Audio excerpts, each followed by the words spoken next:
கர்த்தருடைய பரிசுத்த நாமத்துக்கு மகிமை உண்டாவதாக. நீங்கள் பிரயோஜனமானவர்கள் அப்படின்ற இந்த தலைப்பில் நான் பேச போகிறேன். எல்லாராலையும் எல்லா காரியங்களையும் செயல்படுத்த முடியாது, செய்ய முடியாது.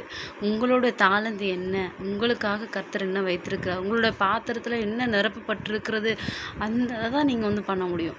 மற்றவர்களை பார்த்து சோர்ந்து போகாதபடி உங்களுடைய தாளந்து என்ன, உங்களுக்காக கர்த்தர் என்ன வைத்திருக்கிறார் என்று பார்த்து அதில் மூலமாக நம்ம செயல்படுவோம். மற்றவங்களை நம்ம வேஸ்ட்டுன்னு சொன்னால் இதெல்லாம் பாருங்கள், இந்த வார்த்தைகளை கொண்டு நான் உங்களை தேற்றிக்கொள்ளுங்கள்.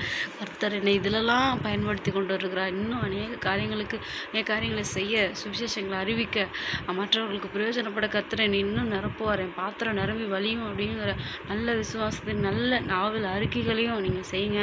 அதெல்லாம் செய்யறதுக்கு அப்படிப்பட்ட சோதனையின் பாதையில் போகும்போது அவர் நமக்கு உதவி செய்ய எப்போதும் வல்லவராக இருக்கிறாரு, கூடவே இருக்கிறாரு. நமக்கு ஆலோசனை தந்து நடத்துகிறாரு.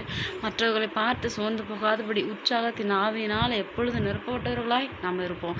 கர்த்தர் உங்களை இந்த வார்த்தை கொண்டு ஆசீர்வதிப்பாராக. ஆமென். அல்லேலூயா.